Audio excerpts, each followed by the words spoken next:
Ô, gente, Roberto Relubiscaro aqui. Paul Adamson foi um diretor que fazia com que os trabalhos do Ed Wood e do Roger Corman parecessem coisas de arte, pelo menos filmes de arte, pelo menos é o que a gente deduz do documentário que tem na Amazon Prime, Blood and Flesh, que o título já entrega, né? Na verdade, é um documentário de true crime. Esse diretor que operou nos anos 60, 70, no mundo pré-vídeo, ele operou em um mundo onde, assim, nas periferia mesmo de Hollywood, fazendo filmes B, fazendo filmes C, D, daí para baixo, tá? Em que havia o mercado das grindhouses, havia o mercado dos drive-ins, né? Aqueles filmes que o Quentin Tarantino, Roberto Rodrigues adoram parodiar, e hoje muita gente acaba conhecendo por causa disso, tá? Antes de continuar, eu gostaria de convidá-los a se inscreverem no canal Robertando, curtir os vídeos, compartilhá-los, agradeço bastante. Esse diretor nunca fez sucesso, na verdade ele só atingiu a grande mídia em 1995, quando ele foi assassinado. Então esse documentário, ele é um true crime, só que boa parte dele, 2/3 dele, é uma boa aula de cinema B, como ele era feito antes da era do vídeo, antes da era digital. Assim, quando havia possibilidade, mais ou menos, de haver esse tipo de produção mega mambembe, meio rebelde, assim, de Hollywood, tá? Esse diretor, Paul Adamson, ele nasceu dentro de Hollywood. Os pais eram do cinema mudo, o pai dele era de filme de West, né? Faroeste, mas filme mudo. Aí ele tentou ser ator, mas não deu certo e foi ser produtor. Só que ele não tinha talento e também não tinha, gostava de fazer filme, mas não tinha talento e não tinha dinheiro. Então, esses 2 primeiros terços do documentário vai mostrar um monte de trechos dos filmes dele, que às vezes ele fazia ou vendia a ideia sem ter nenhum roteiro. Aí ele conseguia qualquer dinheiro e ia fazer. Então eles se preocupavam às vezes mais em fazer um bom cartaz que chamasse a atenção e um bom título. E aí eles iam gravando alguma coisinha que fizesse, sei lá, algum sentido. Só que a maioria, pelo que a gente vê, não faz sentido, tá? Aí, assim, o trabalho que o documentarista fez é muito completo, no sentido de o diretor do documentário procurou mesmo amigos, colaboradores, e aí então essas pessoas que se relacionaram com o Paul Adamson, eles vão mostrando, compondo uma figura que é ao mesmo tempo um cara mambembe, que não pagava os atores, não fazia, né, as coisas direito, vamos dizer assim, usava o mesmo filme 3, 4 vezes, só mudando o título, ou às vezes botava umas cenas que eram gravadas extras, pegava coisa de filme estrangeiro também, Z.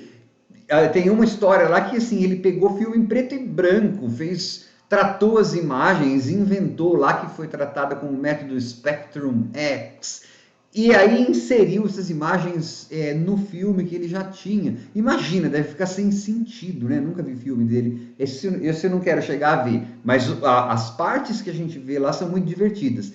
Porém, assim, ao mesmo tempo que os atores saíam sem receber, alguns atores, né, reclamam, mas eles reclamam meio rindo, porque diz que ele era muito legal. Por outro lado, ele deu emprego para atores que estavam assim, que já foram astros, né? John Carradine, Aldo Rey, Ivone De Carlo.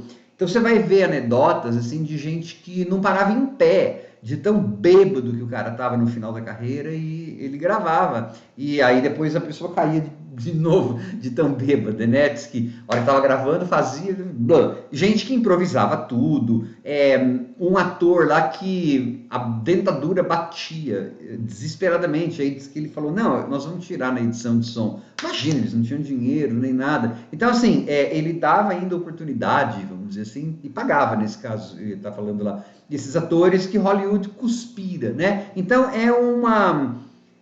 assim, essas 2 primeiras partes são um mundo de como que se fazia um filme Z durante uma época. Então ele aproveitava modas. Então, filmes de caminhão estão fazendo sucesso. Ele reaproveitava coisa que ele já tinha, fazia umas 2, 3 cenas só com caminhão e botava lá. Filme de aeromoça, então fazia filme de aeromoça, que às vezes não tinha nada a ver, misturava aeromoça com western, Você fala, nossa, as pessoas deviam se sentir enganadas. Mas lembra, muitos desses filmes eram os drive-ins, onde as pessoas iam ver com o carro, né? De carro.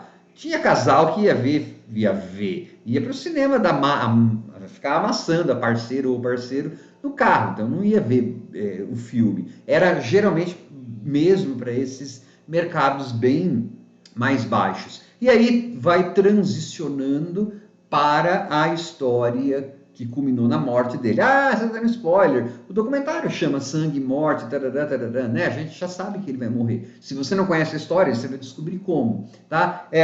Aí você tem nessa transição para a parte do True Crime, que é só no final que tem. Você vai ver, assim, algumas teorias, né? Que ele estava trabalhando em um filme um documentário sobre aliens e se envolveu com uma gangue da pesada, mas aí você vai ver que é uma coisa bem mais mundana que aconteceu, e nessa parte é que você vai ver, por exemplo, a governanta da propriedade chorando por causa dele. Então, assim, é um bom tributo para um desses diretores que ficavam nas cercanias dos grandes estúdios. E também um retrato de uma era que deixou de existir daquele jeito lá a partir dos anos 80. Você fala, não tem mais filme barato sendo produzido? Sim, só que o estilo de produção, o jeito que os filmes são,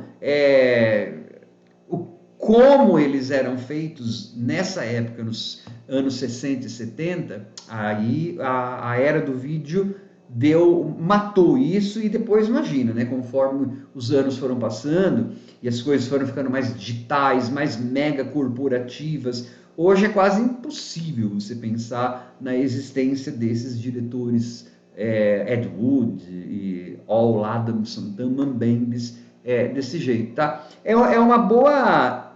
Mesmo que como eu, né, se você decidir não assistir aos filmes, porque como eles não têm estrutura, deu para perceber, e eu já passei da idade de ficar vendo essas coisas só porque elas são cult, né?